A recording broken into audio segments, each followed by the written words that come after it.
Bom, nessa aula a gente vai discutir sobre a potência, energia, valor médio e valor RMS de um sinal. São métricas importantes para a gente ter de um sinal e bastante genéricas, então é uma métrica que não tem a ver necessariamente a princípio com o domínio da frequência, mas depois a gente vai ver que sim, elas estão relacionadas de alguma forma. Mas a gente pode começar por essas métricas simples e depois a gente vai retomando essas métricas à medida que a gente for avançando no curso. Então, eu gosto de começar a discutir sobre valor, potência, energia de um sinal a partir desse exemplo bem simples, que é uma tensão alternada aqui, né, aplicada num circuito com uma resistência, certo? Então a gente tem tensão e corrente fluindo aqui por uma resistência, e a gente sabe que se a gente quiser medir a potência instantânea, desde que a gente tenha um sinal de tensão aqui oscilatório com o tempo, a corrente também vai ser. Então a potência instantânea, o W de T, vai ser tensão vezes corrente, que é o V vezes I, certo? E se a gente usar o valor da resistência, o R, a gente vai ter que a potência instantânea é V ao quadrado de T sobre R. Essa potência, por sua vez, vai ser dada em watt ou em joule por segundo. E aqui nesse gráfico a gente tem para uma rede, né, senoidal, por exemplo, a gente teria, o cossenoidal, a gente teria o sinal de tensão aqui de 2 volts de pico a pico, em azul, uma corrente um pouco menor aqui, né, em verde, e a potência instantânea dada em vermelho, como os dois sinais estão em fase, por causa da resistência ser puramente real, a gente tem uma amplitude aqui, né, de potência instantânea aqui dada em vermelho, que é sempre positivo. Vocês podem notar que o zero está aqui, então a potência instantânea é sempre positiva, mas essa potência é a potência instantânea, instante a instante de tempo, certo? Bom, nós podemos também calcular uma coisa muito importante, que é a potência e energia média fluindo por esse circuito, certo? Tomar potência média significa, do ponto de vista até estatístico, né, tomar uma média ao longo do tempo. Então eu vou pegar todo esse registro temporal aqui e calcular o valor médio de potência e de energia. Para potência, basta a gente integrar ao longo do tempo. Se eu tiver dois instantes de medição, T1 e T2, eu vou integrar a potência, que é o V ao quadrado sobre R, ao longo do tempo. E vou dividir por esse instante de tempo para ter a potência média. Isso vai me dar um valor em joule por segundo, né? Já que por R é dado em joule por segundo, a gente tem o dt aqui em segundo e o T2 menos T1 também em segundo, então a gente vai ter a unidade de V ao quadrado sobre R, que é joule por segundo, certo? Então a gente tem a potência média simplesmente tomando o valor médio da potência ao longo do tempo aqui.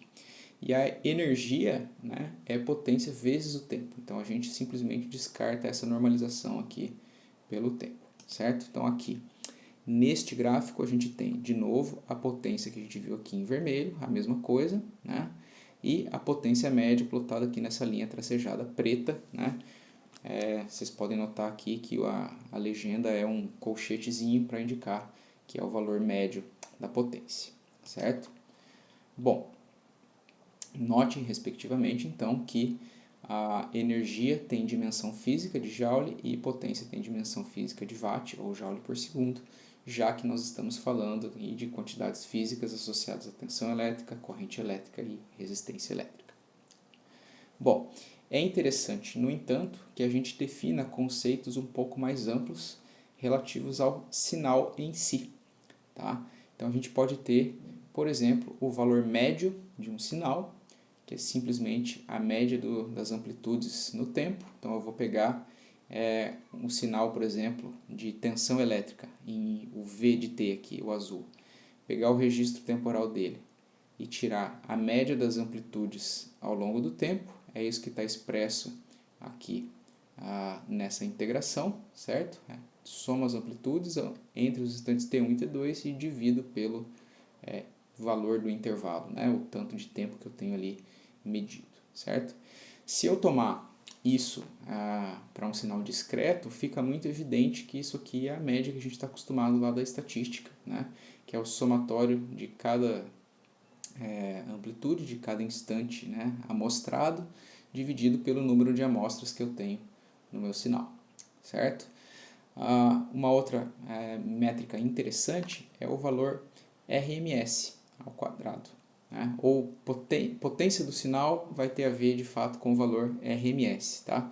Se a gente lembra a definição de potência de um sinal, né, a definição de potência aqui no circuito, né, é a potência instantânea integrada ao longo do tempo, certo? Então é o V ao quadrado sobre R, que é a potência instantânea integrada ao longo do tempo.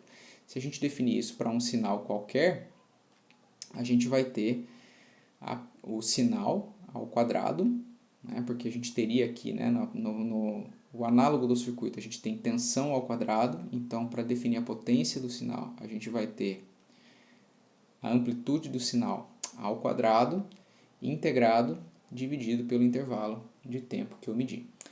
Esse módulo, né, esse módulo do sinal está aqui para que a gente seja genérico o suficiente para conseguir incluir sinais que não são necessariamente reais. A gente pode usar sinal complexo, por exemplo, o E na J ômega t, que é o que a gente já viu nas aulas passadas. O E na J ômega t é o cosseno de ômega t mais J seno de ômega t, e a gente tira a magnitude disso para poder depois integrar e dividir pelo intervalo de tempo, certo? Note que aqui, né, eu coloquei a unidade como sendo U ao quadrado e aqui no valor médio U, porque a unidade dessa potência aqui não é mais watt, ela vai ser a unidade do sinal. Então, se eu medir tensão elétrica, eu vou ter volt ao quadrado. Se eu medir pressão sonora, eu vou ter pascal ao quadrado. E assim por diante, certo? E se a gente lembrar da definição de valor RMS, né, a gente vai analisar a definição do valor RMS, que é 1 sobre o intervalo de tempo T2 menos T1, vezes a integral, né, ao longo do sinal ao quadrado. Então a gente pode, analisando essa expressão aqui e essa expressão aqui, a gente pode chegar à conclusão de que elas são muito similares, ou que a potência de um sinal é exatamente igual ao valor RMS ao quadrado do sinal, que é o que está expresso aqui, certo? Então, potência e RMS ao quadrado são a mesma métrica, tá? Bem, a energia de um sinal, saiu P aqui, mas era E, tá? Vai ser dado exatamente por essa expressão, que é o análogo, né, do que a gente já viu lá para a energia fluindo através de um circuito, que é a integral do V ao quadrado sobre R, mas aqui a gente tira o R da jogada e fica só com o módulo, né, do sinal ao quadrado. Lembrando que o módulo está aí para incluir a definição de sinais complexos, tá? Note então que potência e energia média de um sinal, x de t, são um conceito que não tem necessariamente dimensão física. Já o Watt, ela vai ter a dimensão física aqui do sinal. Então, se eu medir tensão elétrica, eu vou ter volt ao quadrado de potência, né? Se eu de energia, eu vou ter volt ao quadrado vezes segundo, porque eu não tenho mais a normalização pelo tempo que eu tenho aqui. E o módulo, de novo, aparece porque a gente pode ter sinais complexos e a gente quer incluí-los nessa definição, beleza? A gente pode então avaliar dois exemplos de dois sinais. O primeiro sinal vai ser um sinal senoidal, de seno de ômega t. A gente quer calcular o valor médio e o valor RMS para um período de medição, tá? Então, se eu quiser calcular o valor médio, eu vou integrar esse sinal por esse período de tempo de 0 até Tp e dividir pelo intervalo de tempo. A integral de A de seno ômega t dá esse valor aqui, certo? Que é o A menos cosseno de ômega t sobre ômega. E o ômega é 2π sobre Tp, que é a minha frequência angular, tá? Então a gente vai ter aqui 1 sobre Tp, aqui eu vou ter o meu A, e aí eu tenho o menos cosseno de 2π sobre Tp, avaliado em Tp, e aí menos o 0, né? Só que eu tenho um menos na frente, então vai ficar mais cosseno de ômega t, o t é 0, vai dar cosseno de 0. Claramente, né, esse valor aqui, cosseno de 2π, vai dar 1. Esse valor aqui também dá 1, só que eu tenho esse menos. Então, o meu x0 vai ser igual a 0, certo? Então, o valor médio é 0. E isso é meio claro porque a gente tem, né, um ciclo para cima e um ciclo para baixo, eles vão se cancelar, o valor médio, no final das contas, quando a gente integrar, somar todas as amplitudes, vai dar 0. Tá? E para o valor RMS, a integral é um pouquinho mais complicada, tá? Mas nada super difícil, vocês podem perceber que a integral é dada por isso aqui.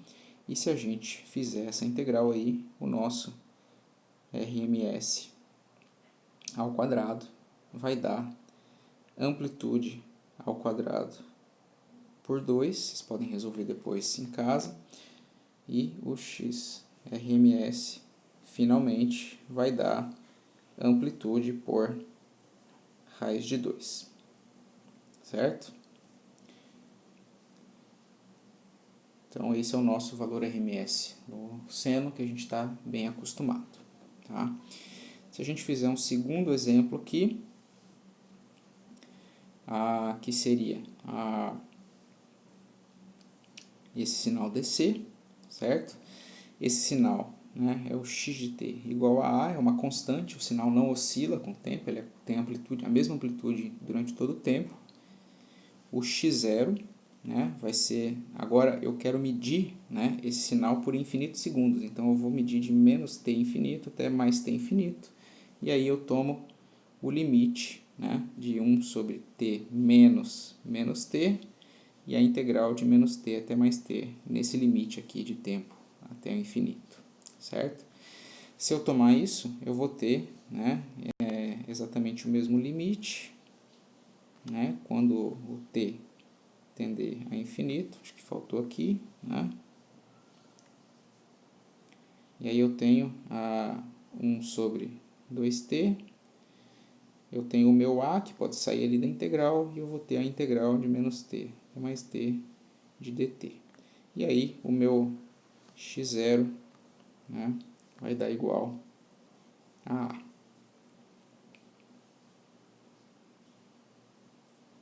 Certo? E o meu x RMS vai ser a mesma coisa, né? Eu vou ter o limite, quando t tende a infinito, 1 sobre 2t, opa, saiu o π aqui, t. Agora, eu tenho que levar o meu sinal ao quadrado, então vai sair 1a ao quadrado aqui, integral de menos t é t de dt. E aí, o x RMS ao quadrado vai dar, da mesma forma, a ao quadrado ou xRMS igual a A. Então, são dois exemplos analíticos simples, né? A gente pode se exercitar mais depois, mas são dois exemplos interessantes para a gente ter calculado, beleza? Bom, voltando aqui para a apresentação, então, a gente viu que a potência de um sinal é equivalente ao RMS ao quadrado, de acordo com as definições de valor de potência aí de um sinal e RMS, certo? Agora a gente pode pensar numa coisa muito interessante, que é como a gente mede o nível de pressão sonora, né? O nível de pressão sonora é definido lá, né? A gente está acostumado a ver a definição no livro, talvez ela não faça muito sentido do ponto de vista de análise de sinais, mas a gente precisa lembrar que o nível de pressão sonora é o 20 log do valor RMS da pressão dividido pelo 20 micropascal lá, que é o menor valor que a gente escuta, né? Uma definição bem simples, né? Mas eu vou mantê-la simples aqui, tá? Isso também pode ser escrito da seguinte forma: 10 log do PRMS pelo 20 micropascal, isso tudo ao quadrado, ou do PRMS ao quadrado dividido pelo 20 micropascal ao quadrado, tá? o que é o valor RMS do sinal instantâneo? Porque você mede com o teu microfone uma pressão instantânea, um sinal que está oscilando no tempo, certo? E eu preciso primeiro calcular o valor RMS desse sinal de pressão sonora, tá? Então, quando a gente calcula o valor RMS, o RMS ao quadrado, que é a potência do meu sinal, vai dar 1 sobre T, a integral de 0 até T do P ao quadrado, que é o meu valor instantâneo de pressão, certo? Então, quando eu tirar o RMS ao quadrado, ele é exatamente essa integral aqui que eu vou jogar ali dentro do logaritmo, certo? Isso é a mesma coisa que a potência do sinal de pressão, como a gente explicou, certo? Como eu expliquei para vocês na aula. RMS ao quadrado é a mesma definição de potência de um sinal, tá? Então, quando a gente faz o nível de pressão sonora, a gente está tirando 10 log, né, da potência do sinal acústico. Não é a potência acústica, que é dado em watt, joule por segundo, mas é a potência do sinal, né? A potência do sinal de acordo com a definição que a gente deu nessa aula. Então, a gente tem, no fim das contas, o valor RMS ao quadrado, que é a mesma coisa que a potência. Então, a gente tira o 10 log da potência do sinal acústico, que é o RMS ao quadrado, certo? Daí que vem a definição do nível de pressão sonora, olhada aí do ponto de vista de análise de sinais. Bom, a gente tem um notebook também para avaliar, que mostra aqui, né, um pouquinho da teoria, bem resumida, e aqui a gente vai avaliar o valor médio e RMS de um seno, de acordo com o exemplo que a gente fez analítico. A gente viu que o valor médio dá 0, né, para um período, e o valor RMS dá lá a raiz de 2 sobre 2, que é mais ou menos 0,707, tá? Então aqui eu tenho uma frequência de 1 Hz e um período aqui de 1 segundo, né? Eu tenho o meu sinal senoidal aqui com amplitude unitária, né? E eu tenho aqui o cálculo do valor médio e o cálculo do valor RMS, que é a média do sinal ao quadrado, certo? Então, quando eu executo essa célula aqui, vocês vão ver que ele vai plotar o gráfico do sinal, né, com amplitude 1, senoidal, o valor instantâneo, o valor médio aqui na curva tracejada e o valor RMS aqui em vermelho, tá?